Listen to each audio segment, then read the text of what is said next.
In this lesson, we'll learn how to create real-time previews of our animations in Max. Now, we can't always rely on the playback speed in Max to determine if our animations are playing at the correct frame rate. Now, for lighter files, it's just fine. But when we start to add more and more to our scenes and we start to experience lagging, then it's a good idea to create a real-time preview. Because here's what we want to avoid.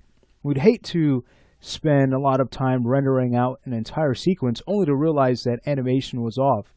You can imagine how much time and money has been wasted at that point. So this can save us a lot of time and headache. So here's how we do this.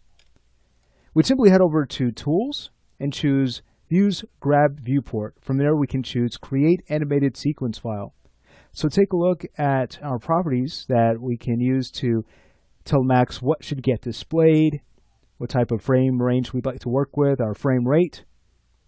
So if you would like to use a custom frame rate or even adjust the amount of frames that are previewed, you can go ahead and do that here. If we go ahead and change the every nth frame parameter to, let's say, 3, then every third frame will be rendered out. If you would like to adjust your image size, you can do so from here. I like to use a size of 100%. It's a little bit more detailed. And then you can adjust your rendering style from here. So right now it's set to realistic, which would be nice. We could see some nice shadows and things like that. If you want to view your texture, you can go ahead and make sure that that option is on here. And then you can adjust your output format. Right now, by default, it's AVI. If you go ahead and click on the Microsoft Video one here, notice that will actually send you to your compression settings so you can adjust the quality. What I like to do is keep this at 100% just to get a really nice quality from the preview.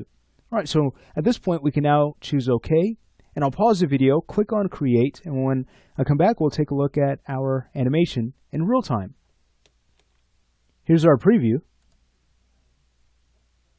How cool is that? So now we know for certain the right frame rate, and we can look for any areas that might need to be fixed after we've seen this preview.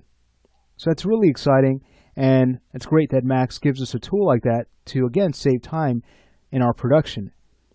Now, where do we find these previews, and how can we rename them? Let me go ahead and show you how. So I'll go ahead and head back over to Max. After your preview has been made, you'd head back over to your Tools menu, grab Viewport, and this time choose Rename Animated Sequence File, and that will send you to the Previews folder of your project. So you can see here, it's going to use a default naming convention of _scene. What's cool about this is, as we start to rename our previews, if we go ahead and create another one, we don't have to worry about that preview being overwritten because it's going to always rename its previews using this naming convention here. All right, so it's always a good idea to go in and rename your preview after it's been made.